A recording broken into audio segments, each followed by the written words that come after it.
नवीन video बघण्यासाठी मराठी कीर्तन YouTube चॅनलला subscribe करा. लोकांत पार नाही लेखा बाळकृष्णानंदा घरी आनंदल्या नरनारी गुढिया तोरणे करती कथा गाती गाणी बाळकृष्णानंदा घरी आनंदल्या नरनारी तुका म्हणे छंदे मन मोहिले गोविंदे बाळकृष्णानंदा घरी आनंदल्या नरनारी. प्रस्तुत प्राप्त प्रसंगी कीर्तनरूपी सेवेसाठी निवडलेला अभंग देवची सुप्रसिद्ध साधू वैराग्याचे मूर्तिमंत पुतळे देहू निवासी वारकरी संप्रदायाचे कलशन असणारे लोकमान्य देवमान्य जगतमान्य नवीने ज्ञानेश्वरी तुकोबराय यांचा 4 चरणाचा आणि गोकुळात झालेल्या सुखाचं वर्णन करणारा अर्थात गवळणीपर प्रकरणातील अभंग तुम्हा माते पित्यांच्या सेवेसाठी घेतला आहे. विठ्ठल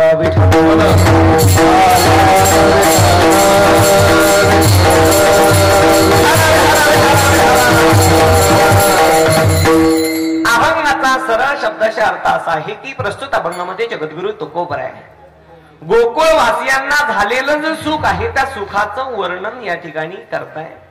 तुकोबाई म्हणतात त्या गोकुळामध्ये एवढं सुख झालं की आता त्या सुखाला अंतही राहिला नाही आणि पारही राहिला नाही. गोकुळीच्या सुखा अंत पार नाही लेखा. काही लोकांनी विचारलं का हो तुकोबराय त्या गोकुळामध्ये एवढं सुख कशामुळे झालं, सुखाचं नेमकं कारण काय? तर तुकोबाई म्हणतात जो भगवान परमात्मा आहे जो गोपाळ कृष्ण आहे तो नंद बाबाच्या घरी आलेला आहे. बाळकृष्ण नंदा घरी परिणाम आनंदल्या नर नारी. त्याचा आनंद सर्व नर म्हणजे पुरुष आणि नारी म्हणजे स्त्रिया म्हणजे सर्व गोप गोपिकांना त्याचा आनंद झालेला आहे. मग पुन्हा काही लोकांनी विचारलं तुकोबराय त्यांना आनंद झाला हे तुम्ही कशावरून ओळखलं? तुकोबराय सांगतात त्यांच्या ठिकाणी मला काही लक्षणं दिसले. काय दिसले? तुकोबराय म्हणतात त्यांच्या घराला तोरणं बांधलेली होती आणि त्यांच्या घरासमोर गुढ्या उभारलेल्या होत्या. एवढंच नाही तर ते आनंदाने नाचत होते, डोलत होते, कथा करत होते, कीर्तन करत होते आणि गाणे गात होते. गुढिया तोरणी करते कथा गाती गाणी. मग कथा करायला लागले, गाणे गायला लागले. मग त्या आनंदाचं प्रतीक मला लक्षात आलं आणि मी समजलो की यांना आनंद झालाय. पण जो भगवान परमात्मा नंद बाबाच्या घरी आल्यानंतर या संपूर्ण गोकुळास्यांना आनंद झालाय याचा अर्थ त्याच्यामध्ये काहीतरी मजा असली पाहिजे, गंमत असली पाहिजे. म्हणून तुकोबाई म्हणतात मी सुद्धा त्याच्या ओढीनं निघालो, माझ्या मनाला त्याचा छंद लागला आणि ज्या दिवशी मला त्याचा छंद लागला आशा असणाऱ्या आनंद कन भगवान परमात्म्याने माझं मन सुद्धा मोहून टाकलेलं आहे. तुका म्हणे छंदी मन मोहिले गोविंदे बाळकृष्णानंदा घरी आनंदल्या नरनारी. अभंगाचा सरळ शब्दाचा अर्थ तुमच्या समोर ठेवला. अभंगावर काही काळ चिंतन म्हणण्यापूर्वी एक वेळेला ज्या प्रभू परमात्म्याच्या सत्तेने हे ब्रह्मांड चालतं अशा त्या सत्ताधारी परमात्म्याला मी एकटाच नव्हे तर आपण सर्व एकदा वंदन करू. महायोग पीठे तटे भीमरथ्यां समागते दिष्टंतमानंद कंदं परब्रह्मलिंगं वसेवादुकं.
दुसरी क्षण संतांच्या त्यांच्या कृपादाने कथेचा विस्तारू बाबाजी सद्गुरुदास तुका लोकाभिरामं रणरंगधीरं कारुण्यरूपं करुणाकरंतं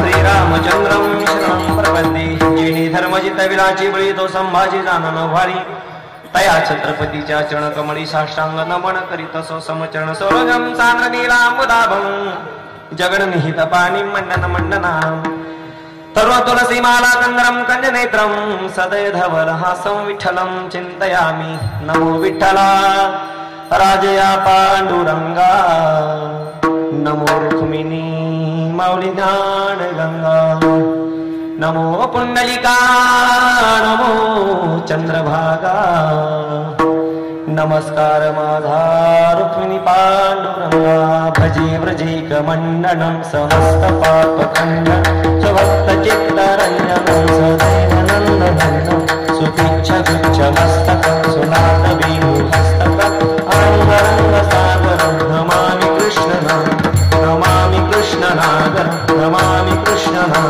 जटाटवीप लज्जल प्रवाह पावितस्थले गलिवलं जलाम्बिताम्बुजं अतुङ्गमालिकं मट्टमट्टमट्टमन्नाथमट्टमन्वयं चकार चण्डताण्डवं तनोतु नः शिव शिव तनोतु नः शिव शिव तनोतु नः शिव शिव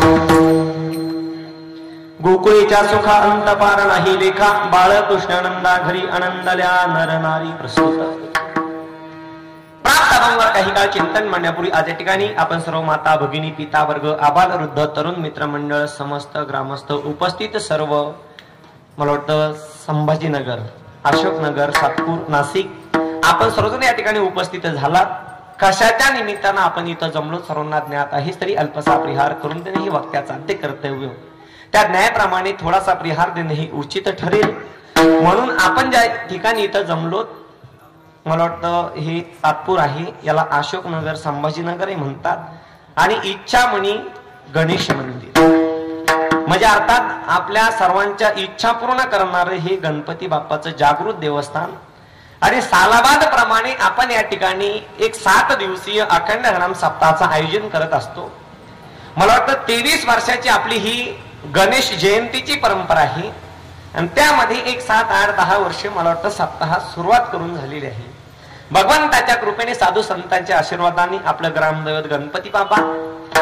बाप्पांच्या पूर्ण कृपाशीर्वादाने उपस्थित सर्व ज्ञानीजन गुणीजन टाळकरी माळकरी पेटी मास्तर मृदुंगाचार्य विनेकरी भालदार चोपदार खाली बसणारी सर्व माझ्या माता भगिनी पिता वर्ग त्याच्यामध्ये थोडी भिन्नता आहे म्हणजे काही माळकरी आहे की काही बिना माळकरी आहे त्याच्यामध्ये अजून थोडासा बारकाव आहे काही खाणारे असतील काही पिणारे म्हणजे चहा कॉफी वगैरे पिणारे नाही का आणि आपल्या सर्वांच्या एकोप्यानं लाभलेले हे आजचं ही कार्यक्रमाचं सौंदर्य 7 दिवस आपण परंपरे अंतर्गत 7 कीर्तन आपण या ठिकाणी श्रवण केलेलं आहे 8वं कीर्तन सुद्धा आपण गणेश जयंती म्हणून मला वाटतं कालच्या दिवशी श्रवण केलेलं आहे आणि आज हे या सप्ताह मालिकेमधील आज 9वी कीर्तन रूपी सेवा अर्थात काल्याच्या कीर्तनाचं वाक पुष्प या समस्त जे काही गणेश मंडळ असेल या गणेश मंडळाच्या वतीनं आज माझ्यासारख्या अज्ञानी बालकाच्या वाट्याला आलेलं आहे उपस्थित माझे सहकलाकार संदीपजी महाराज खाकाळे असतील आमचे दीपक महाराज असतील आमचे रवी महाराज असतील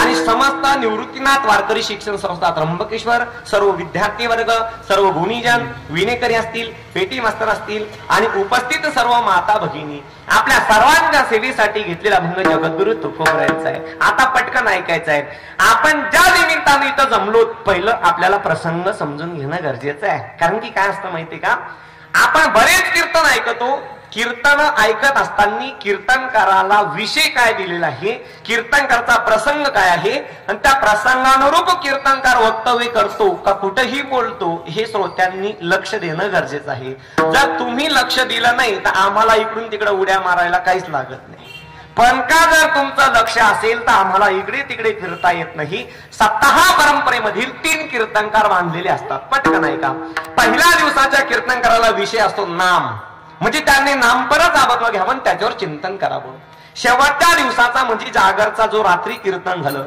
त्या कीर्तनकाराचा विषय असतो मागणी म्हणजे एखादा मागणी पर अभंग घ्यावं आणि त्याच्यावर त्यांनी चिंतन करावं आणि आजचा जो कीर्तनकार म्हणजे अर्थात मी माझा विषय आहे काला म्हणजे मला गवळण घेऊन आणि भगवान परमात्म्याचं चरित्राचं उच्चारण करायचं आहे. याच्या पलीकडे मला दुसरं काही करून जमणार नाही. आणि केला तरी ते शास्त्राच्या दृष्टीनं संप्रदायाच्या दृष्टीनं ते उचित ठरणार नाही. म्हणून प्रसंगावधानता लक्षात घेता एक प्रारंभिक भूमिकेमध्ये फक्त सर्वप्रथम काला म्हणजे काय, हा काला कुणी केला, हा काला कसा असावा, हा काला का करावा, याचं थोडक्यात चिंतन बघू आणि अभंगाला स्पर्श करू. विठ्ठल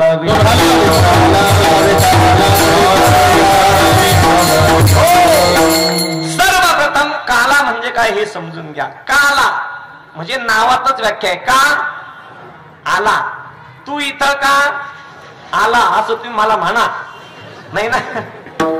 आपण जन्माला का आलो याचा शोध घेणं म्हणजे काला आहे महाराज. चला तुम्हाला समजेल असं मी एकदम काल्याची एकदम सोपी व्याख्या करतो.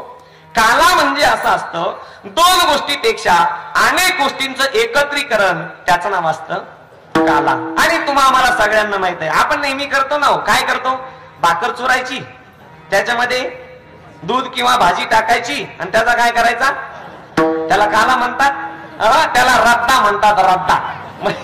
एक लक्षात घ्या, तो काला होऊ शकत नाही दादा. काला म्हणजे काय, अनेक गोष्टींपेक्षा एका गोष्टीपेक्षा अनेक गोष्टींचे एकत्रीकरण, त्यात नाव आहे काला. दुसरी काल्याची व्याख्या धर्मशास्त्राने अशी केलेली आहे, जीव आणि शिव या दोघांमध्ये जे भेदाचं कवड आहे ते भेदाचं कवड बाजूला करून अहम ब्रह्मास्मी या पदावर येणं, त्याचं नाव आहे काला. आणि हाही कळाला नसेल, अजून सोपं सांगतो. आपण सगळेजण इथं जमलो, आता ऐका, अनेक नगरामधले आपण लोक आहे, अनेक गल्लीमधले, अनेक घरांमधले, प्रत्येकाचे घर वेगळे, प्रत्येकाची गल्ली वेगळी आहे, पण आपण संघटित रूपात आज इथं आलोय. मग आजच्या दिवशी आपल्यामध्ये वर्षभर काय भांडणं टणणं, कोणाचं खरकट पाणी आलं, कोणाच्या पोराने आपली सायकल पाडली, कोणाची मोटरसायकल धडकवली, काय असेल नसेल छोटे छोटे भांडणं ना, हे सगळे भांडणं आजच्या दिवशी तुम्ही विसरून जायचे आहे. आणि एकत्रित मनानं, शुद्ध विचारानं आज सगळ्यांनी एकत्रित येणं, याचं नाव आहे काला. आणि मला तर वाटतं बाकीचे जमू नये ते नाही जमू, हा काला जमणं सोपं आहे. आता आजचा हा जो धर्म संस्कृतीनुसार जो काला मानला जातो, शास्त्रानुसार जो काला मानला जातो, या काल्याचं प्रतीक आहे दहीहंडी. काय, दहीहंडी. या दहीमध्ये दोन पदार्थ आहे, नीट ऐका, दोन पदार्थ आहे. कोणते, एक आहे दही आणि दुसरा आहे लाही. आता याच्यात थोडासा बारकाव आहे का, दही एक आहे आणि लाह्या अनेक आहे. मग आता आहे का, अनेक लाह्यांनी एका दह्याची एकरूप होणं, त्याचं नाव आहे काला. आता सिद्धांताकडे यायचं आहे. या विश्वामध्ये म्हणजे हे जग म्हणजे दहीहंडी आहे. या दहीहंडीमध्ये ब्रह्मरूपी दही आहे आणि जीवरूपी ह्या लाह्या आहे, म्हणजे आपण सगळेजण लाह्या आहे. मग या लाह्यांनी म्हणजे अनेक जीवांनी एका ब्रह्माची एकरूप होणं, त्याचं नाव आहे काला. कळालं का नाही, नाही मराठीकडे मग आता एवढं सोपं सांगूनही तुम्हाला कळत नसेल. मग आता आहे का, या काल्याचा प्रसाद ज्यांना मिळेल ते भाग्यशाली मानल्या जातात. कारण की दादा प्रसाद त्याला म्हणायचं, प्रसादस्तु प्रसन्नता इति प्रसाद. हा जो सेवन केल्यानंतर मन प्रसन्न होतं त्याला म्हणायचं आहे प्रसाद. एक तुम्हाला एक छोटीशी म्हणजे महत्वाची गोष्ट सांगतोय. या काल्याच्या प्रसादाचा महिमा असा आहे, इथून पाठीमागे वर्षभर किंवा इथून पाठीमागे तुम्ही जेवढे पाप केले असतील ते सगळे पाप धुवून टाकण्याची ताकद या प्रसादामध्ये. आज जर तुम्हाला हा प्रसाद भेटला तर समजायचं आमचे इथून पुढे सगळे पाप काय झाले, इथून मागचे धुवून गेले. मग एकदा का तुम्ही आज काला घेतला का इथून पाठीमागचे पाप धुवून जाणार, म्हणजे तुम्ही इथून पुढे पाप करायला शाबास. मरून तुमच्या पोटी खुशाल म्हणतात मोकळे महाराज. म्हणून एक लक्षात घ्या दादा, या काल्याच्या प्रसादाचा महिमा आगाध आहे.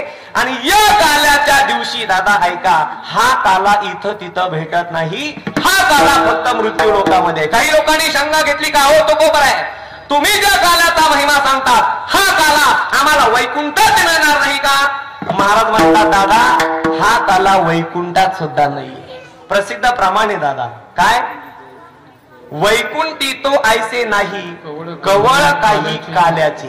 हा काला वैकुंठात सुद्धा नाही. आणि याच्या पुढे ऐका, जर हा काला वैकुंठात असता तर वैकुंठात वास करणारे संत असं म्हटलेच नसते. कसं? उपजून या पुढती येऊ काला खाऊ दही भात. म्हणजे दादा जगाच्या बापाकडे स्वर्गात असणारे जे अमर आत्मे आहेत ते देवाकडे विनंती करतात की हे प्रभू आम्हाला मृत्यू लोकामध्ये जन्माला घाला. स्वर्गीचे अमर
स्वर्गीचे अमर इच्छिताती देवा मृत्यू लोकी व्हावा जन्माम्मा. स्वर्गात असणारे अमर आत्मे देवाला इच्छा करतात, हे प्रभू आम्हाला मृत्यू लोकात जन्माला घाला. कशाला? भांडणं करायला, मग दारू प्यायला. नारायण नामे होऊ जीवन मुक्त. बस आम्हाला जीवन मुक्त व्हायचं आहे, आम्हाला हरिनामाचा खिचडी काला सेवन करायचं आहे, म्हणून आम्हाला मृत्यू लोकांमध्ये जन्माला घाला. म्हणजे हे कळलं का तुम्हाला या दोन प्रमाणावरून काय? का हा काला वैकुंठात सुद्धा नाही. चला ठीक आहे, वैकुंठात नाही. काही लोक म्हणले का हो महाराज मग हा काला कैलासात असेल. ऐका, जर हा काला कैलासात म्हणजे शिव लोकात असता तर माझ्या माहितीनुसार सांगतो, भागवतकार असं सांगतात की भगवान शिवजी काला सेवन करण्यासाठी गोपिकेचा वेश धारण करून वृंदावन मध्ये आले होते ना. रासक्रीडेला आले ना. शरद पौर्णिमेची रात्र 6 महिन्याची रात्र केली आहे आणि दो गोपी बीच बीच माधव आणि त्या हरी भक्ताचा आणि देवाचा काला चाललाय आणि तो काल्याचा आनंद घेण्यासाठी भगवान शिवजी आले. आजही वृंदावन मध्ये जा, गोपेश्वर महादेव मंदिर तुम्हाला दिसेल. म्हणजे जर हा काला शिवलोकात असता तर भगवान शिवजी खाली आले. म्हणजे हे काला शिवलोकात सुद्धा नाही. चला ठीक आहे, शिवलोकात नाही, वैकुंठात नाही. महाराज आम्हाला असे विचारते सत्यलोकात म्हणजे ब्रह्मलोकात आहे का? आता आहे का? हा काला ब्रह्मलोकात सुद्धा नाही. जर हा काला ब्रह्मलोकात असता तर ब्रह्मदेव गोपाळाचा वेश धारण करून वृंदावन मध्ये काला सेवन करण्यासाठी आला. जेव्हा गोपाळांचा काला चालू ना त्याच ब्रह्मदेवावरून तोंडाला पाणी आलं. ब्रह्मदेव म्हणतो, ब्रह्मदेव म्हटले काय काला आपल्याला खायचा. पण गंमत अशी आहे, काला सेवन करण्यासाठी अधिकारी लागतो. कोणालाही काला सेवन करता येत. आता मला सांगा, आपल्या या संभाजीनगर मध्ये एवढ्या बाण एवढेच माणसं आहे का? नाही ना महाराज, भरपूर आहे. मग त्यांना माहित नाही का काला आहे? माहित आहे ना, पण ते भाग्यवान नाही. त्यांच्या नशिबामध्ये काला आणि काला सेवन करणे एवढं पुण्य त्यांच्याकडे नाही आणि ते काला सेवन करण्याचे अधिकारी. दादा, काला सेवन करण्यासाठी वैष्णव असावा लागतो. वैष्णवांनी का संभ्रम भ्रमरहित ज्याचं जीवन आहे आणि जो वैष्णव आहे कुठल्याही प्रकारचा लोभ नाही. सर्वप्रथम तर वैष्णव म्हणजे काय हे समजून घ्या. कपाळाला गण लावला, धोतर नेसले, नेहरू शर्ट घातलाय, गळ्यामध्ये माळ घातली आणि विठ्ठल विठ्ठल करीत फिरला म्हणजे तो वैष्णव होऊ शकत नाही. वैष्णवाची व्याख्या आमच्या संतांनी केलेली आहे. वैष्णव कुणाला म्हणायचं? महाराज म्हणतात वैष्णव त्याला म्हणायचं ज्याने सर्वस्व देवाला अर्पण केलेलं आहे. वैष्णव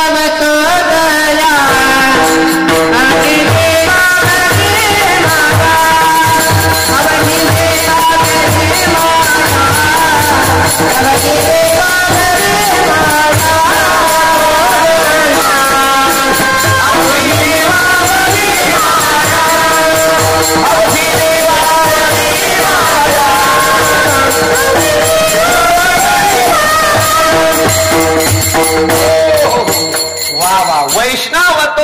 अवघी देवावरी माया. ज्याने सर्वस्व देवाला अर्पण केलं तो वैष्णव महाराज. चला आम्ही कीर्तनाला जरी आलो ना, कीर्तनाला जरी आलो ना, आता काही महिला मंडळी कीर्तन जरी आल्या ना, बसा त्या कीर्तनात पण विचारतात त्या घरी गॅसचं बटन बंद केलं का हो का आम्ही वैष्णव. काही काही लोक मंदिरात जात्या, देवाला हात जोडीत्या, देवाच्या पाया पडात्या आणि अशा ठिकाणी उभे राहत्या का तिथून चपला दिसल्या पाहिजे, देव दिसला पाहिजे. हो का आम्ही वैष्णव होऊ शकत नाही. काही काही लोक दिंडीत जात्या. मला तुमचं हे गणित करा ना, दिंडी कशासाठी बरं, काय कशासाठी दिंडी? घरी कामा नाही म्हणून आहे का? महाराज दिंडीत गेल्यानंतर आपला देह पवित्र होतोय माहितीये. या देहाने काय पाप घडलेलं असेल ते सगळं पाप धुवून जाते आणि तुमचा देह पवित्र करण्याची ताकद दिंडीमध्ये. पण दिंडीची नियम आहे ना, दिंडीत चालणार हा वैष्णव असावा. आणि वैष्णवाचा पहिला नियम आहे, दिंडीमध्ये चालताना ज्याने विठ्ठल मात्रा घ्यावी त्याने पथ्य सांभाळावी. दिंडीचा पहिला नियम आहे, नाम घेता चाले यज्ञ पावला पावले. प्रत्येक पावलाला देवाचं भजन झालं पाहिजे तर दिंडीचं महत्व आहे महाराज. नाही तर काही काही वारकरी पाहतो ना आम्ही, काही दिंडीच्या 2 किलोमीटर पुढं, काही 2 किलोमीटर माग. जी पुढं चालत ते ठेपे पाच चालते, जेवणाचं पुढे चहाचा पुढे, जेवणाचं पुढे चहाचा पुढे. आणि जे माग चालते ती पुढ्या फुकीत चालते. नाही दीपक नाना मला सांगा, याला वैष्णव म्हणता येईल का? आता ऐका आला वागाड म्हणून सांगतो.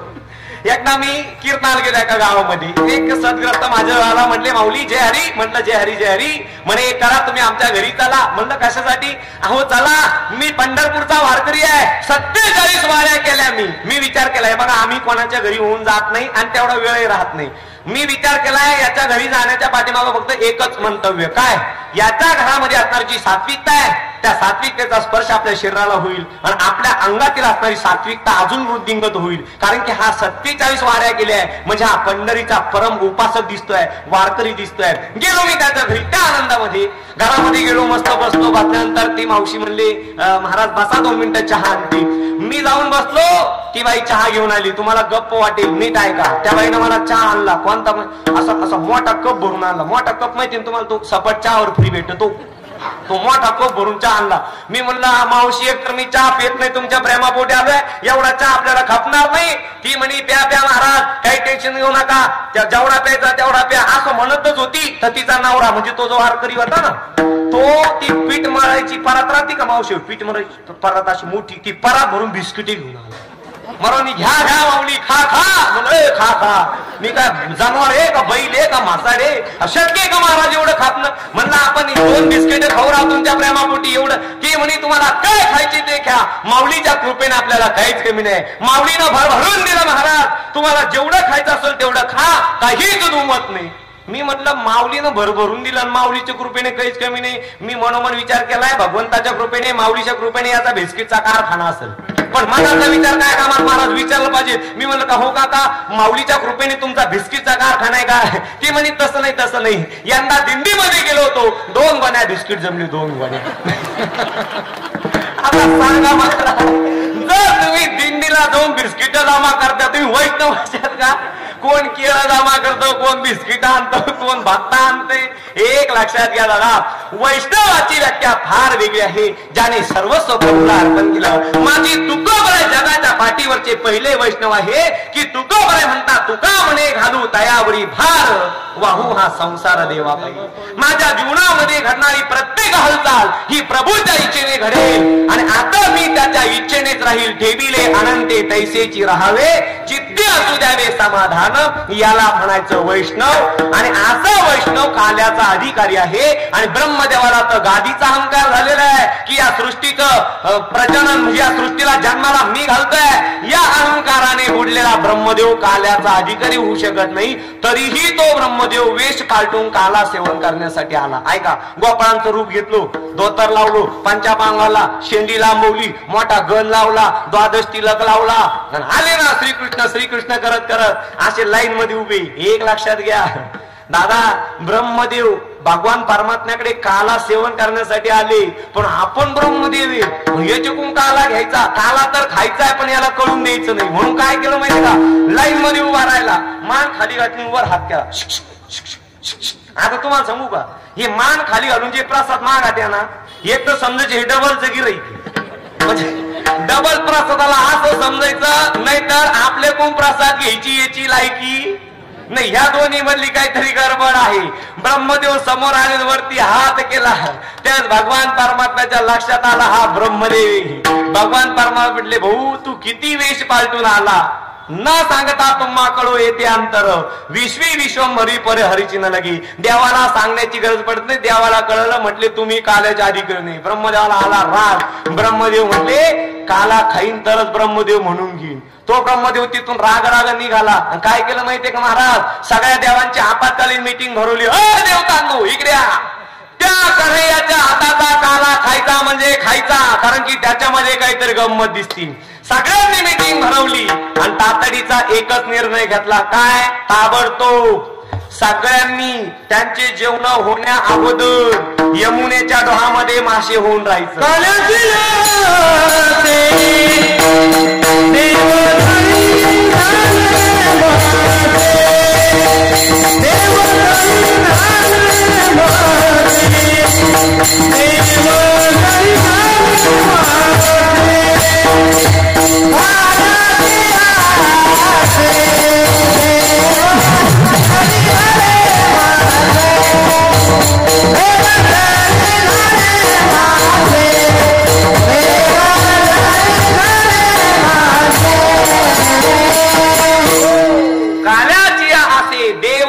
झाले मासे. मासे कळतात तुम्हाला?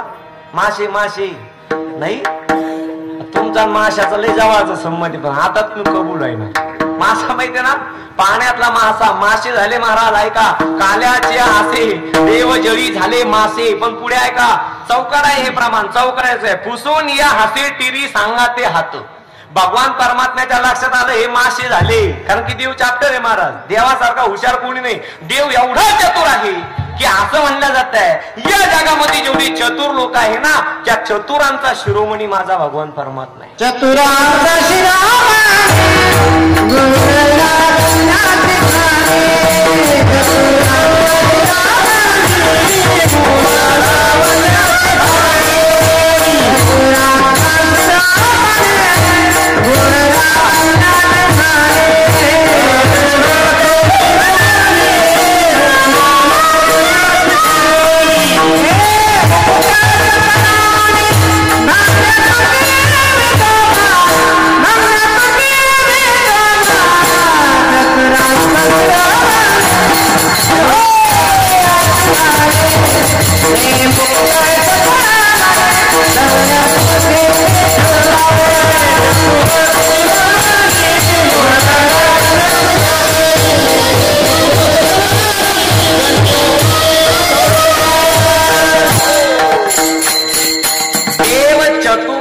चतुर आहे. चतुरातू शिरोमणी गुण लावण्याची खाणी, मुकुट सकळामणी धन्य तुची. काय काय लोक स्वतःला लय हुशार समजतात. काय वाटतं मी लय हुशार आहे, मी लय चतुर आहे, मी लय चाप्टर आहे. महाराज आपण काहीच नाही देवाच्या हुशारी पुढे. आहे का सांगा तुम्ही मला? देव एवढा कलाकार आहे, जो फुगला त्याची हवा काढून टाकीतो. जो लय स्वतःला विद्वान समजतो त्याच्या घरात नट ढिल्ला करून देतो. हिंडत मग गोट म्हणजे पागल होऊन जात ती. बरोबर की नाही?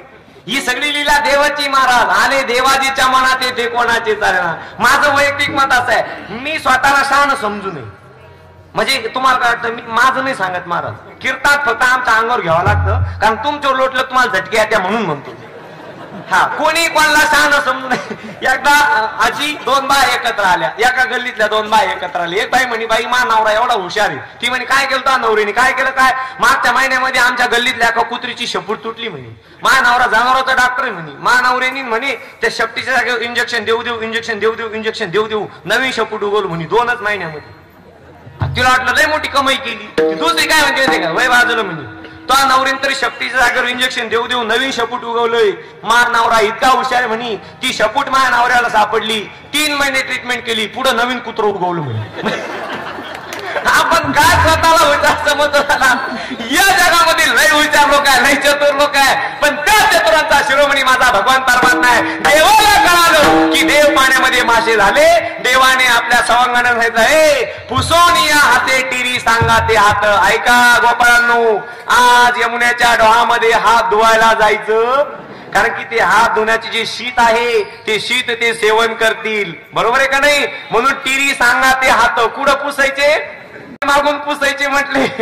बाकी तुम्ही कुठं जायचं नाही. एक लक्षात ठेवा महाराज, एवढी हाल झाली पण त्यांना काला भेटला नाही. ब्रह्मदेवाला जर सत्य लोकात काला मिळाला असता तर ब्रह्मदेव इथं आला नसता. म्हणजे सत्य लोकात सुद्धा काला नाही. चला जाऊ दे, आता वैकुंठ झालं, कैलास झालं, ब्रह्मलोक म्हणजे सत्यलोक झालं.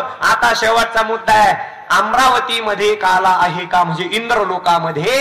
ऐका, आमची संत महात्मे सांगतात, जर इंद्रलोकामध्ये काला असता तर जो काला वृंदावनमध्ये चाललाय तो काला पाहण्यासाठी इंद्रपुरी मधले सर्व देवता कुठे आले, वृंदावन मध्ये आले. आणि अमरावती कशी झाली, ओस पडली, ओस पडली. बरोबर आहे नाही, आजी ओस अमरावती.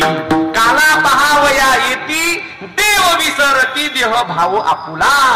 मग हा काला चारही लोकांमध्ये नाही, मग हा काला कुठे आहे. तुका म्हणे काला वैकुंठी दुर्लभ, विशेषः लाभ संता संगी.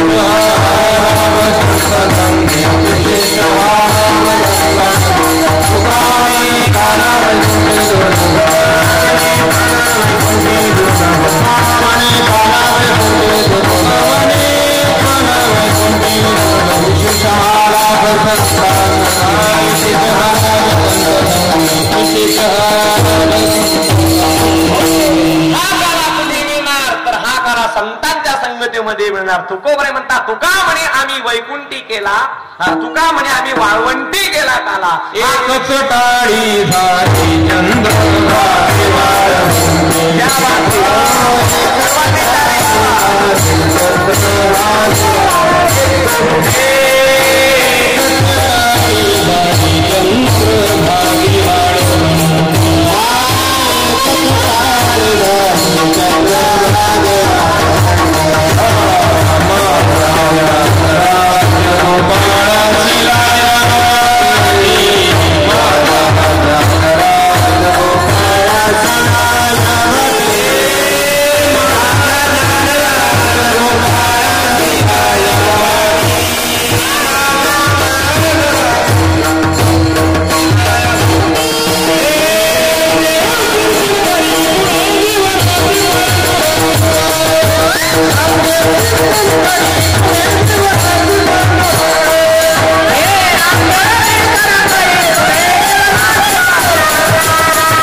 झाली चंद्रभागे वाळवंटी. कुठे केला आम्ही हा काला, वाळवंटात. माझा ज्ञानराज गोपाळासीला ह्या हा काला वाळवंटात आहे.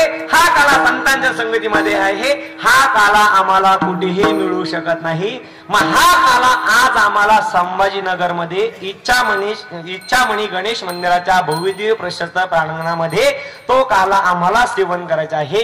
पण या काल्याच्या कीर्तनाच्या दिवशी कीर्तनकाराला पहिला नियम आहे, इतर कुणाच्याही चरित्राचं वर्णन न करता भगवान परमात्म्याने गोकुळामध्ये जे चरित्र केलंय ते चरित्राचा आज काय करायचं आहे, उच्चारण.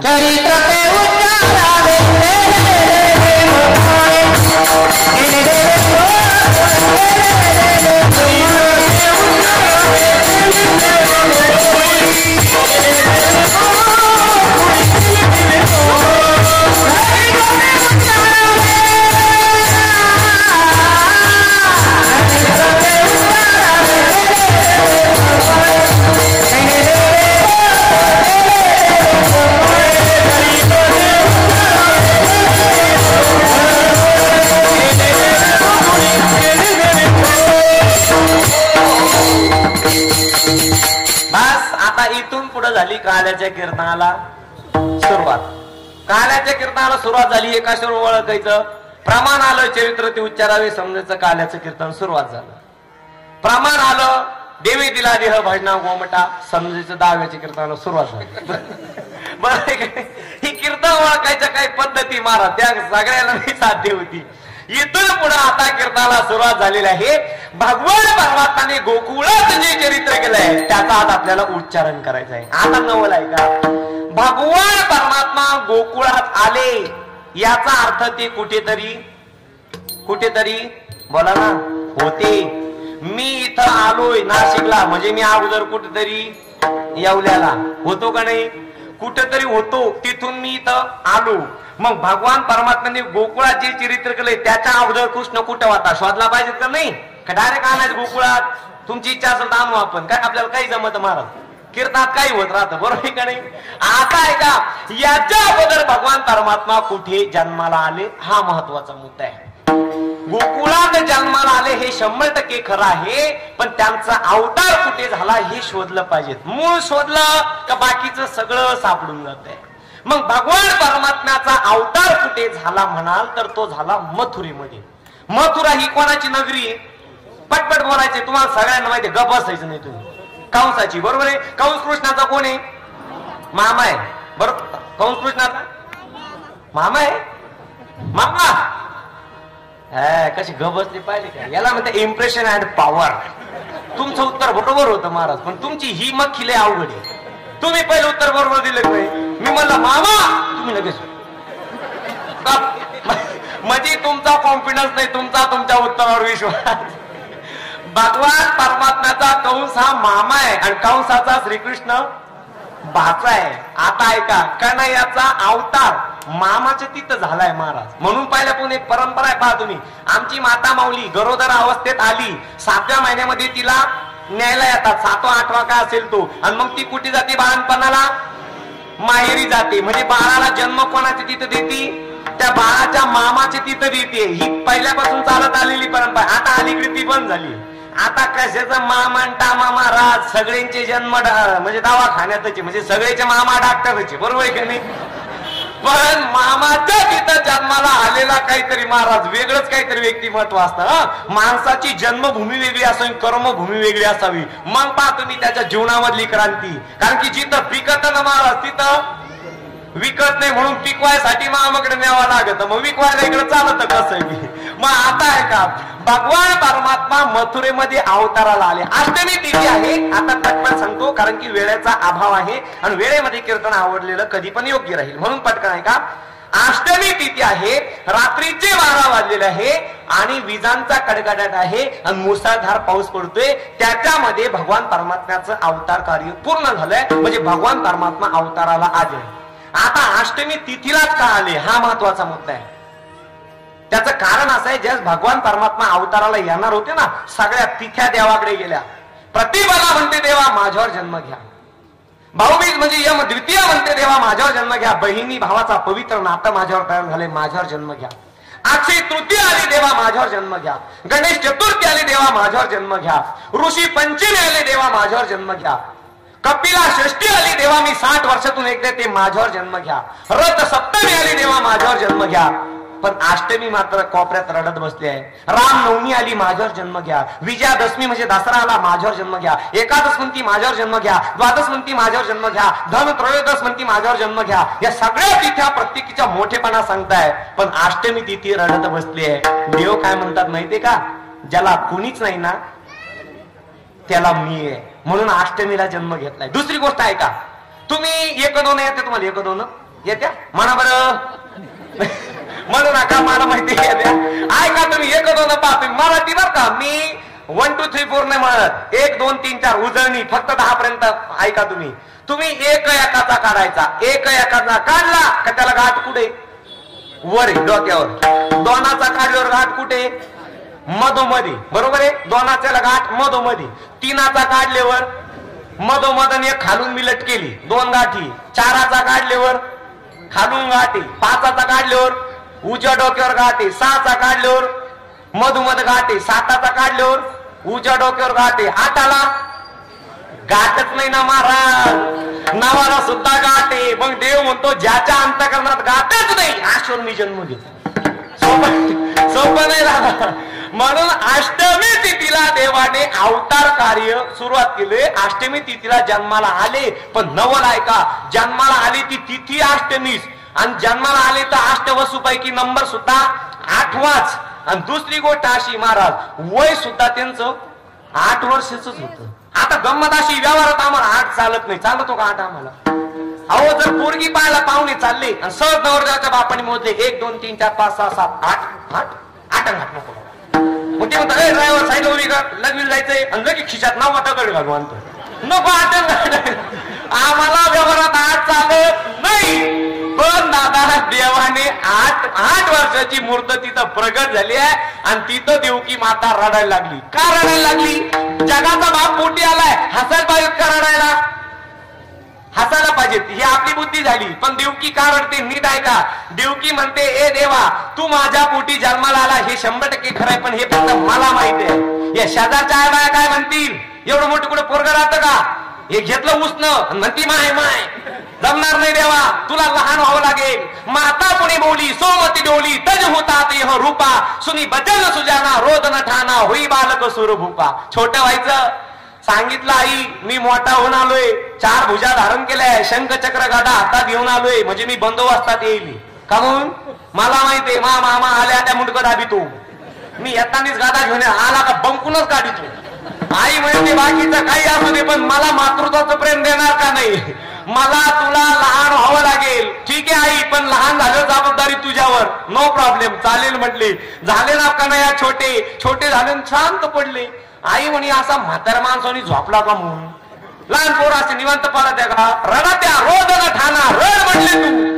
मग पहा रडायला लागले. आईला पाना फुटला, मांडीवर कन्हैयाला घेतलं, वरून पदर टाकला. टाकोणे या पदर पाची तसे जगदीश्वर. एक थोडस 2 मिनिटं डोळ्यासमोर दृश्य आणा.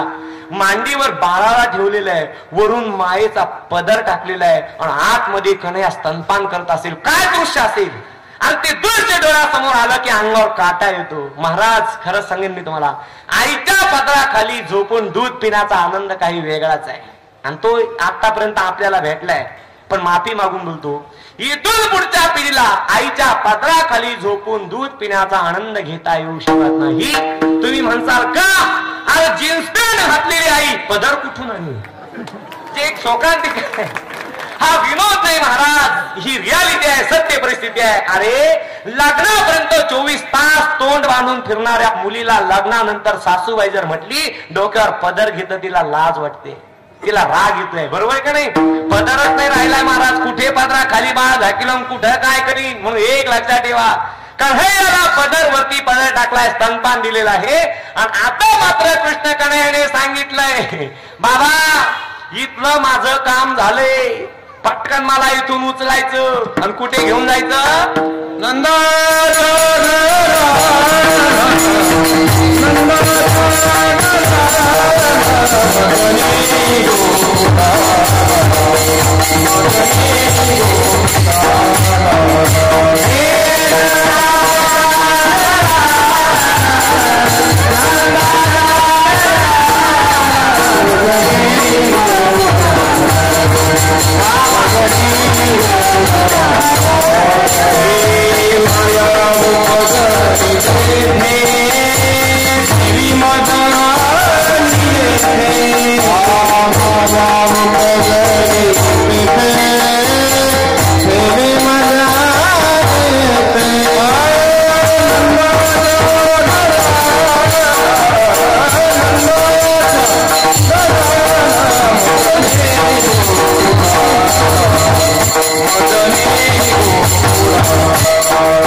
गोकुळाला मला इथून उचला, नंदबाबाच्या घरी घेऊन जा. वसुदेवजी काय म्हटले माहितीये का? ए कन्हैया, बोलणं सोपं पण करणं लय अवघड आहे.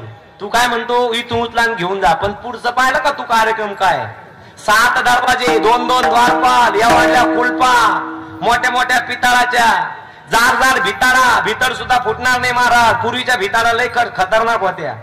3-3, 4-4 फुटाच्या भिताडा आहे का जुन्या घराला? आताच्या भिताडा एका चिटीमध्ये डबल पार्टिशन आहे महाराज. इकून खेळा ठोकला, शेजारणीच्या घरात निघतो, मैं आ रहा हूं आला. शेजारी म्हणते आपका स्वागत है. तिला मी बिचारीला तेलाची किटली टांगायला काय राहत नाही, ती काय नाराज होईल? ती बी आपली त्याला किटली खोट्या खेळायला टांगून देते. महाराज ह्या ज्या शेजारने ठोकेले, हिला जरा थोडा अवघडल्याने व्हायला लागलं. ही बाजू नको म्हणले, ह्या बाजूला ठोकू. तिने घेतला तिथं उपसून गेली ती किटली सांडून. आमची भीतर म्हणजे लई 4 इंच 9 इंच महाराज एवढल्या जाड भिंती आहे, भिंत तोडता येणार नाही, कुलूप तोडता येणार नाही, द्वारपाल जागे आहे का नाही. अरे तू म्हणतो इथून मला उचलून घेऊन जा. बोलणं सोपं आहे पण करणं फार अवघड आहे. बऱ्याच गोष्टी समाजामध्ये अशा आहे बोलायला फार सोप्या वाटतात पण करायला लय अवघड आहे. आता काही की लोक आमचे कीर्तन ऐकायच्या ते म्हणतात काय लागत कीर्तन करायला. येऊन पाय तू इथं उभा राहून पाय मग तुला कळल काय लागत. महाराज कीर्तन करणं म्हणजे सोपं नाही. कीर्तन करण्यासाठी अगोदर अभ्यास करून साठवावं लागतं, ते वेळेनुसार आठवावं लागतं, ते प्रसंगानुसार पाठवावं लागतं आणि एवढं झालं शेवटी तुम्हाला काटवावं लागतं. म्हणजे एवढं सोपं समजले का.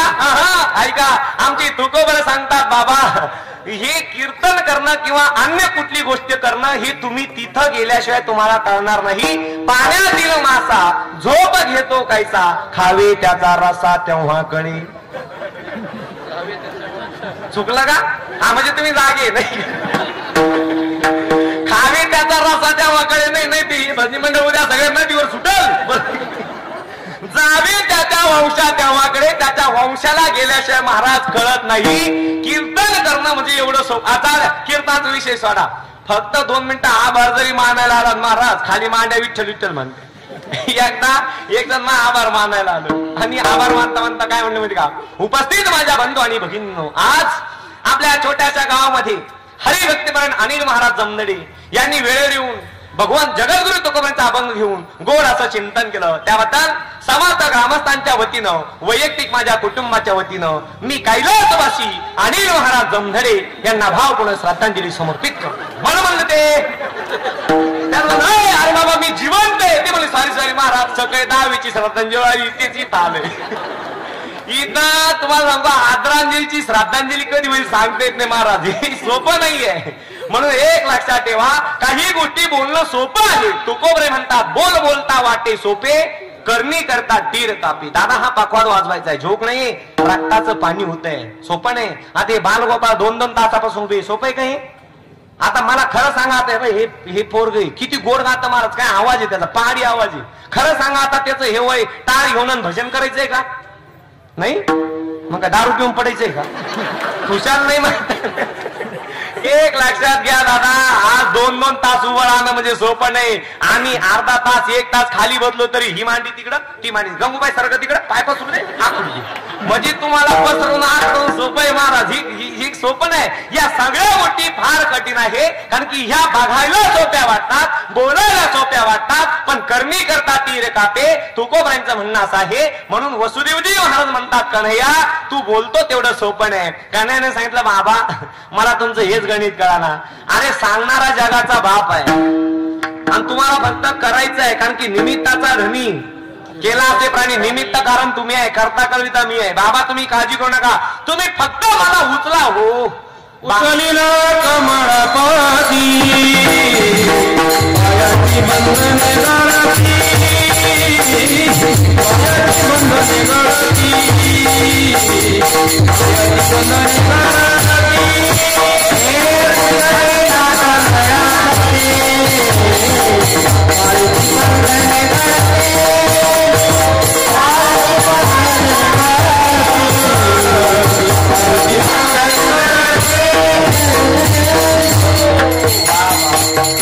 दीपक महाराजांनी गोड प्रमाण दिलं. उचलिला कमळापती बंधने पायाची.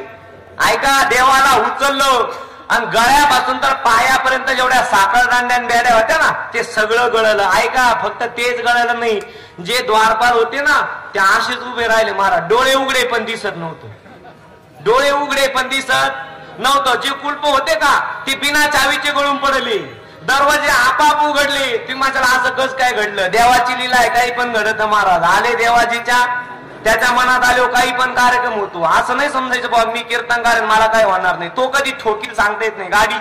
एक लक्षात त्याच्या मनात आल्यानंतर काय होईल सांगता येत नाही. कन्हैयाच्या लीला सगळे दरवाजे खाट खाट उघडले, मायाने आसरा टाकलाय, सगळे द्वारपाल जागेवर तटस्थ उभे आहे, जणू काय त्यांना झोपात लागलंय. वसुदेव महाराजांनी एक डालं घेतलं, त्याच्यामध्ये या कन्हैयाला ठेवलं आणि श्रीकृष्ण गोविंद हरे मुरारी हे नाथ नारायण वासुदेवा भजन करत करत त्या मथुरेच्या बाहेर निघाली. मथुरा आणि गोकुळ याच्या मधोमध्ये एक नदी आहे, तिचं नाव आहे यमुना. आज जगाचा बाप प्रगट झालाय. या आनंदामध्ये मेघ राजाला आनंद झालाय. मेघ म्हणजे पाणी म्हणजे पाऊस पडायला लागला आणि त्या पावसाचं पाणी सगळं यमुनेमध्ये आले आणि यमुनेला आनंद झाला आणि यमुना दुथड्या भरून व्हायला लागली. त्याला आपल्या भाषेमध्ये काय म्हणत्या? पूर आला. आता ऐका ना महाराज, मधी जावा कसं काय? पूल नाही, काही नाही. यमुना फार खोल आहे, कसं काय जायचंय? पण सांगू मी तुम्हाला, वसुदेव महाराज घाबरले नाही. कन्हैयाला डोक्यावर घेतलाय, डोळे बंद केले आणि भजन करत करत करत करत पाण्यामध्ये प्रवेश केलाय. जसे जसे वसुदेव महाराज आतमध्ये जायचे ना, तशी तशी यमुना वर यायची. आता ते यमुनेला काय मूड आला कुणास ठाऊक. वसुदेवजी घाबरत नाही. काय घाबरत नाही? देव आला हाता. मग कैसी भय चिंता. जगाचा बाप माझ्या डोक्यावर आहे. आयरा गायराला मी डोक्यावर घेऊन मिरवत नाही. आणि मग मला कशी आली भीती, कशी झाली चिंता. म्हणून सर्वस्व देवाला अर्पण करणारे वसुदेवजी आतमध्ये चालले आहे. यमुना महाराणी वरती वरती येते आहे. कन्हैया विचार करतो, साला हिला बी काय मूड आला आज काय माहिती. आवड गुडघ्याचं पाणी मांडीला लागलं, मांडीचं पाणी कमरेला, कमरेचं पाणी छातीला, छातीचं पाणी खांद्याला, खांद्यात पाणी कानाला, कानाच्या लेवलला काय तोंडी, तोंडात पाणी जायला लागलं. महाराज तोंडातलं पाणी नाकात आणि कानातही घुसायला लागलं. आता मरतो ना बाप. कन्हैयाने विचार केला ही काहून वरती येते. पण डोळे बंद करून तिचा अंतर्भाव जाणला तर ती यमुना दुसरी तिसरी कोणी नसून महाराज ती यमुना, तिचं नाव आहे कलिंदी. आणि ती कलिंदी सूर्याची पुत्री म्हणजे मुलगी आणि यमाची बहीण आहे. आणि तीच कलिंदी कृष्ण कन्हैयाची बायको आहे. माहिती तुम्हाला? कन्हैयाला 16,108 बायका आहे. त्याच्यामध्ये मुख्य ज्या 8 बायका आहे, रुक्मिणी, जामवंती, सत्यभामा, मित्रविंदा, कलिंदी. जी 5 क्रमांकाची जी कलिंदी ना, जिचा विवाह अर्जुनाने कन्हैया सोबत लावला होता जंगलामध्ये, ती कलिंदी आज यमुना म्हणून या गोकुळामध्ये नांदते, वाहते आहे. आणि मग तिनं विचार केलाय, एवढ्या दिवसाने माझा पती जर माझ्या समोर येतो तर माझं कर्तव्य आहे हिंदू वैदिक परंपरेनुसार, किंवा नाही काही तर माझ्या पतीचं दर्शन तरी घेतलं पाहिजे. आणि कन्हैयाचे पाय डोक्याच्या वर होते म्हणून तिचं काय चुकलं? ती वरच चालली होती बरोबर. कन्हैया म्हटले तुझं बरोबर आहे, पण जरी नवऱ्याचं दर्शन घ्यायला येते तर किमान तुला जनाची नाही तर मनाची तरी थोडीफार. समोर सासरा आहे, डोक्यावर पदर घ्यावा, खाली मान घालावा. तू दासड्यांग मासड्यांग दासड्यांग मासड्यांग दासड्यांग मासड्यांग चालली थोबड. पण एक लक्षात घ्या महाराज, शेवटी पत्नी माझी आहे, तिच्या पण भावना दुखवायला नको आणि माझा बाप सुद्धा मरायला नको. म्हणून कन्हैयाने थोडासा युक्तिवाद वापरला. आणि कन्हैयाने काय केलं माहितीये का? डाव्या पाय हळूच खाली टाकला आणि आपल्या पायाचा अंगठ्याचा स्पर्श त्या यमुनेला केला. काय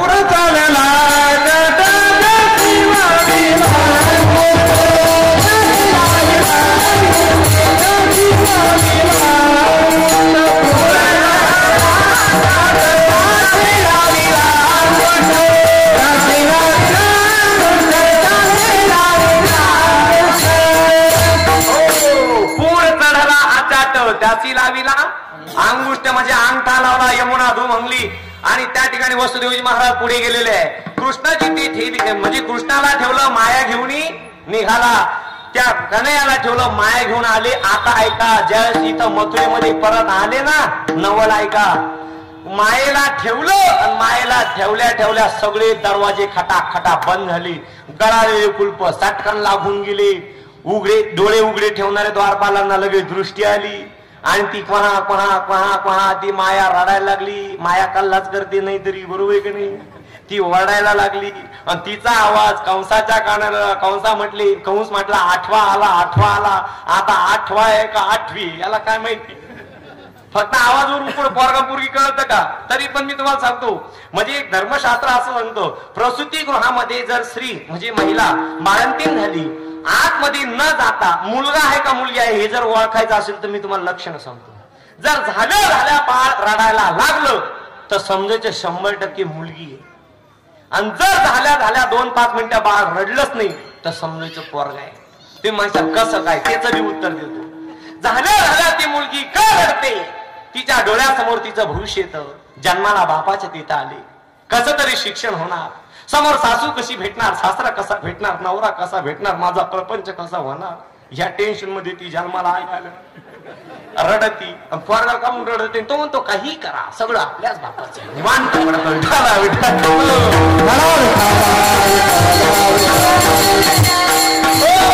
आठवाला आठवी जाऊ द्या, थांबते. ते बाकीचं सांगत नाही, आपल्याला मुद्द्याकडे यायचं आहे. इकडं कृष्णाला ठेवलंय ना दादा. पहाटेच्या वेळेला नंद बाबा गोदोहन करण्यासाठी गोशाळेमध्ये गेले. आणि आता ऐका, नंद बाबाची बहीण जी सुनंदा आहे, ती सुनंदा विचार करते कधी नंद बाबाच्या घरी बाळ जन्माला येणार. म्हणून सहज जी आपले यशोदा आहे, यशोदेच्या महालाकडून गेली. आणि यशोदेच्या महालाकडून गेली, बघते तर शेजारी बाळ आहे. म्हणून त्या सुनंदेनं अंगावरची शाल ओढली आणि तिला कन्हैयाची झाकी दिसली. तिला एवढा आनंद झाला महाराज. ती जी सुनंद आहे, ती सुनंदा पळत पळत पळत पळत पळत पळत नंद बाबा जवळ गेले. भैया बधाई हो, भैया बधाई हो. अरे बहन जी कहा भयो? बोले भैया आपने घर लाला भयो, तुमच्या घरी मुलगा जन्माला आला. नंद बाबाला आनंद झाला. नंद बाबाने हिरे माणिक मोड्याचे हार घेतले, तिच्या अंगावर दिले. जा म्हणले आणि सगळ्या गोकुळामध्ये ही वार्ता सांग. महाराज ती गवळण सगळ्या घराघरामध्ये गेली आणि दुसऱ्या गवळणीला सांगायला लागली.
आनंद झाला. झाला नाही तुम्हाला? नाही, आपला असंच मारा. शेजाऱ्याच्या घरात पोरग झालं का आपलं पोट दुखत. नंद बाबाच्या घरी पोरग झालं महाराज. आख्या गोकुळवासियांना एवढा त्या म्हणजे त्या सुनंदीने ज्या सांगितलं ना, सगळे लोक आनंदाने डोळायला लागले. ऐका, असं सांगितलं, वाण घेऊन या ताटी नंदा घरी लगे ताटी झाली. एवढंच नाही, आयसी गरबला झाली. दासी जणी हेल घाली. कळत का माहिती हो? हेल घालायचं कळतं का? नाही, तेल घालायचं. हेल घालायला लागले महाराज. आनंदाने डोलायला लागले सगळे. आणि त्याच गोकुळवासियांच्या सुखाचं वर्णन माझे तुकोबराय अभंगाच्या प्रथम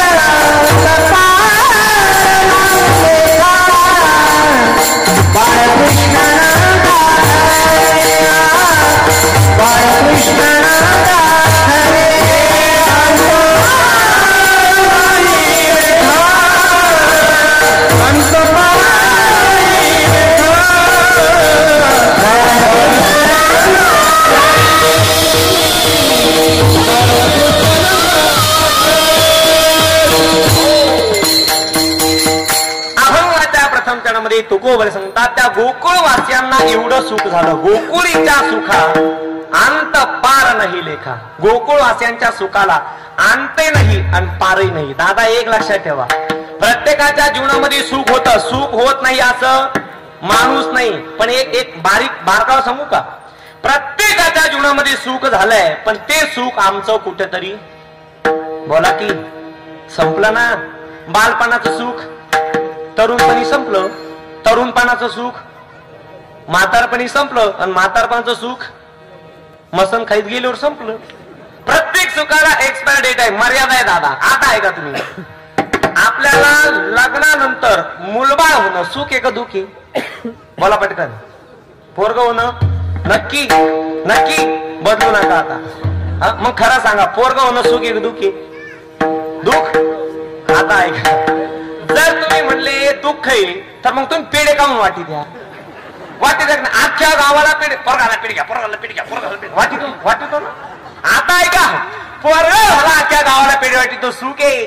पण तोच पोरगा म्हातारपणी कमरात लाद घालून गोठ्यात पाडितो. कोणता बाप म्हणतो, या बापर्यंत या, माझ्यापर्यंत एका लाटीत कमर मोडवलं, पेढा खा. देतो का? देतो. संपलंय ना आमचं सुख, संपलंय ना. आमच्या सुखाला कुठेतरी मर्यादा आहे. नवीन गाडीचं सुख जुनी होईपर्यंत आहे. प्रत्येक गोष्टीचं सुख कुठेतरी संपतंय. पण जेव्हा मला भगवंताची प्राप्ती होती ना, ते सुख मात्र आमचं अजरामर आहे, कधीच संपत नाही. मग देवाची प्राप्ती झाल्यानंतर जे सुख मिळतंय ते सुख का संपत नाही? त्याचं कारण ज्याच्यापासून सुख मिळालं तो स्वतःच सुखी एवढा आहे की त्याच्यासारखा सुखी जगाच्या पटोर दुसरा कोणी नाही. आहे का नाही? तुकोबराय म्हणतात ना, सुखरूप ऐसा तुझ्या कोण सांगा, माझा पांडुरंगा सारी करो. म्हणून तो भगवान परमात्मा आम्हाला प्राप्त झालाय, आणि त्या गोकुळासेना सुख झालं. गोकुळीच्या सुखा अंत पार नाही लेखा. त्या सुखाला अंतही नाही, पारही नाही, आणि लेखा म्हणजे त्या सुखाचं मोजमाप सुद्धा करता येणार नाही. पण एवढं सुख गोकुळास्यांना का झालं याचं उत्तर अभंगाचं दुसरं चरण. बाळकृष्ण नंदारी, बाळकृष्ण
का झालं त्याचं उत्तर तुकोबऱ्या अभंगाच्या द्वितीय चरणामध्ये देतात. बाळकृष्ण नंदा घरी आनंदल्या नरनारी. इथं थोडचा बारगाव आहे का?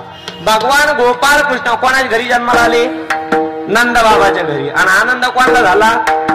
गोकुळातले नर आणि नारी म्हणजे स्त्रिया आणि पुरुष सगळ्यांना आनंद झालेला आहे. दादा असा एकही माणूस नाही त्याला आनंद झाला नाही. आपल्याकडे घडतं का तसं? घडतं? हो, आपल्याला दुसऱ्याला पोरग झालता, आपल्याला महाराज आपल्या पोटात दुखाचे गोळे उठा का नाही? एक माणूस पाहिला बाबा, सकाळ सकाळ तोंड सोडून बसला होता. तोंड सोडून कळतं तुम्हाला? असं लांब तोंड करून नाही, मी करून दाखवलं असतं पण मावत नाही. असं लांब तोंड करून बसेल सकाळी सकाळी. आणि मी नेमका सकाळ त्याच्यावरून चाललो. म्हणलं गाव काका लई तोंड सोडून बसले, मावशी काही म्हणली का, पोरग काही म्हणलं का? ते म्हणे महाराज कशाला विचारत्या, लय दुःख झालं. मी म्हणलं काय नेमकं कोणी काही गेलं का काय ते कळना. म्हणलं काका आहे बघा, पहाटेच्या प्रहरी म्हणा हरी हरी, सकाळी देवाचं चिंतन केलं पाहिजे, भजन केलं पाहिजे, जेणेकरून दिवस प्रसन्न जातो. ते म्हणजे तुमचं मस्त खरंय महाराज, तुम्ही नाही तरी सगळ्याला तेच शिकित्या. मला तुम्ही सांगता ते काय चुकीच नाही, पण काय करावं महाराज, दुःखामध्ये कसं काय हसावं, कसं काय भजन करावं. म्हणलं झालं काय काका? ते म्हणे महाराज लय अवघड झालं. मी म्हणलं नक्की याची बायको बी सगळ्यात अवघड तर तेच ना महाराज. म्हणलं नक्की याची बायको मिली. म्हणलं काका मावशीला काय झालं का काय? ते म्हणे नाही नाही मावशी तर टनाट टन आहे. म्हणलं मग झालंय तरी काय? ती म्हणे काय विचारते महाराज लयच अवघड झालं. तिने खांद्याचं उपरणं तोंडा लावून धाड करायला सुरुवात केली.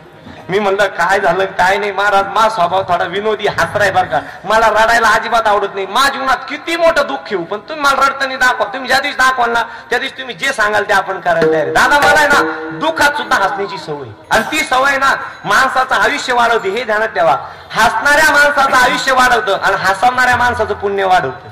आता इथं मी हसवतोय म्हणजे माझं पुण्य वाढणार आहे आणि तुम्हाला हसवतोय म्हणजे तुमचं आयुष्य वाढणार आहे. तो जरी नाफ्यात आहे का नाही.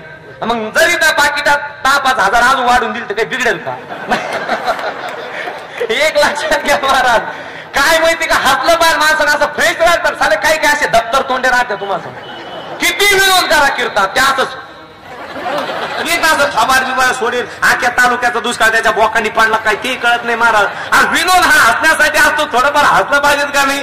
हसल्याने शरीरामध्ये जे ब्लॉकेज तयार झाले असतात ते निघून जातात. दादा तुम्हाला अटॅक येण्याचा संभव नसतो. किंवा नका माझ्या विनोदाला हसू पण अटॅक येऊ नये म्हणून तर हसा ना. म्हणून ऐका तेच तोंड असं पडलेलं रडायला लागलं. मला काय रडता येत नाही पण मी विचार केलाय हे जर दुःखात असलं ना आपण जर हसावं तर मूर्खपणाचं लक्ष नाही ना. मग मी काय केलंय आपल्याला रडता येत नाही पण नाटकं चांगली जमात आहे मला. मी बी माझ्या उपरनं काढलं तोंडाला लावलं. आपल्याला काय फक्त स्वर बदलायचं आहे संदीप दादा. मी फक्त म्हणलं काय झालं काका? ते तर मुहांबात मारायला लागलं. ते म्हणे लय अवघड झालं. मला सांग ना पटकन मला वेळ होरायला काय झालं. ऐका ते मला काय म्हणलं. ते म्हणे काही नाही म्हणे महाराज मा मोठ्या भावाला पोरगा झाला. म्हणला अरे बावळा तुझ्या मोठ्या भावाला पोरगा झाला म्हणलं तू अख्ख्या गावाला पेढे वाटायला पाहिजे. ते म्हणे नाही म्हणे महाराज मला असं वाटत होतं त्याला पोर सोरच होणार नाही त्याची सगळी संपत्ती. म्हणजे किती खालच्या विचारचे लोक आहे सांगा महाराज. कधी आम्हाला सुख होणार आहे? दादा दुसऱ्याच्या घरात आनंद झाल्यानंतर जर तुम्हाला आनंद झाला तर तुमच्यासारखे सुखी जगाच्या पाठीवर कुणी नाही. कारण की दुसऱ्याच्या सुखात सुद्धा कधीतरी सुख माना ना दादा. ज्या दिवशी तुम्ही दुसऱ्याच्या सुखात सुखी व्हाल त्या दिवशी जगाचा बाप तुमच्या पत्रामध्ये सुख टाकल्याशिवाय राहणार नाही दादा. ही जगातील त्रिकालवादीत सत्य आहे.